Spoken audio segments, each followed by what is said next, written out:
Hello everyone, welcome to Probability and Statistics. In one of my last videos, we found the conditional probability distribution for a particular condition, in this case for all the y's where x is equal to 1.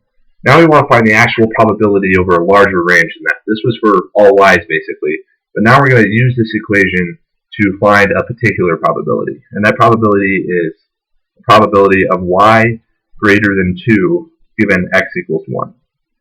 And we know that we can use this distribution because this was for all y's given x equal to 1. So just the fact that we have the condition of x equal to 1, we know that we can use this equation.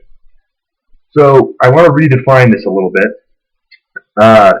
Probability of y greater than 2, there's no real upper limit for y in this case.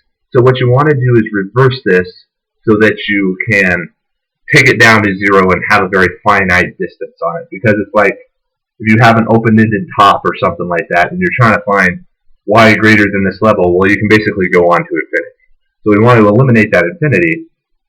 So by instead of going y greater than 1, you go y minus, or 1 minus the probability of y less than 2 given x equals 1.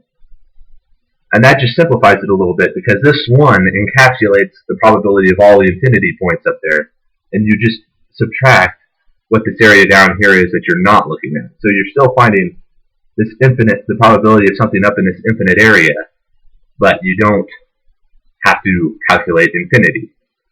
So, going ahead and doing this problem, it's just like a normal probability pretty much, except for your change in equation. You use the conditional probability distribution. So the probability of y greater than 2 given x equals to 1 is equal to 1/6 the integral from 2 to 3 of 1 plus 1 plus y dy. Then taking the integral of this, you end up with 1 over 6 of y plus y squared over 2 from 2 to 3. Okay. So, let's just take a look at this real quick, make sure we're doing stuff right. Okay. You'll notice that I did this a little bit differently down here from the statement that I just made. This isn't quite necessary because of something even earlier in the book that we did. This is the range of y that we were working with, and from the marginal probability for that region, we got this conditional probability up here. Looking at this region, y is limited by 3. So if you're looking at the range of y from 2 to 3, or y greater than 2, then you've basically got all of this up here to fill in and find the probability of. And it does have an upper limit.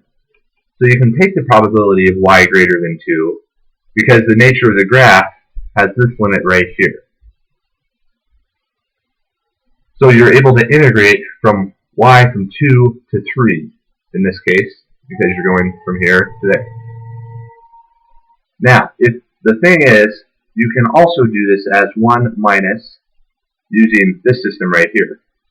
1 minus 1 from 6, the integral from 0 to 1 of 1 over 24, or no, of 1 plus y dy. And that should give you the exact same result. And that result is equal to 0.58. If you calculate this all out and finish it out. So basically 2 different methods. I tend to like this method because this will almost always work. Because if you ever have something that's like greater than or can possibly go off to infinity, you don't have to worry about catching, oh well, does it have an upper bound anywhere? That's not always a definite thing, and you might forget that when you're working the problem. So I just immediately go to this just because it's kind of a simpler system. Well, not a simpler system, but a more reliable system. But if you're keeping track of what you're doing and you're very detail-oriented, this one's just fine so long as you know you have this upper bound. And then you go ahead and take the integral using your conditional probability distribution, and you get the answer for the probability, the conditional probability.